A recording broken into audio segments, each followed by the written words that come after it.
Spring is here, and that means your plants will be growing hard and fast.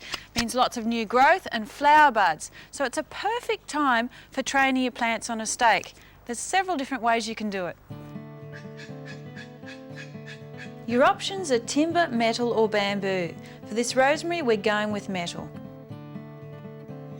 This rosemary is pretty lanky. You could cut it back hard, or you could use one of these stakes. This is the perfect colour, green. It blends in with the plant and it's nice and small.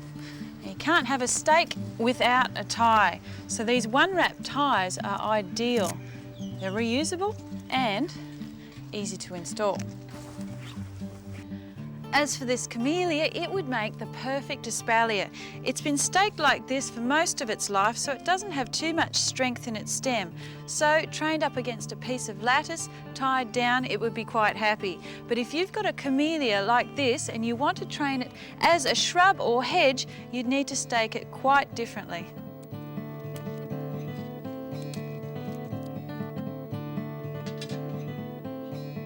This poor old camellia won't stand up for long on a windy day. What we need to do is develop its strength in the stem by using 2 stakes. One either side, just away from the main stem, so we don't cause any damage. And using one of these one-wrap plant ties on either side, soft side facing inwards, so you're not causing any damage to the stem. Another one on this side. What we're aiming for is a little bit of movement, and the roots will develop nicely outwards. This one-wrap plant tie is so easy to use with the hook and loop system. Just remember, soft loop side in so it doesn't damage your plants. The hooks on the plant ties are UV resistant and are ready to face the weather.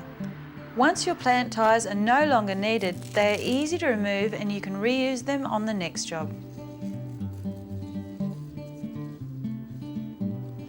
It's as easy as that. What a great way to protect and support your plants at the same time.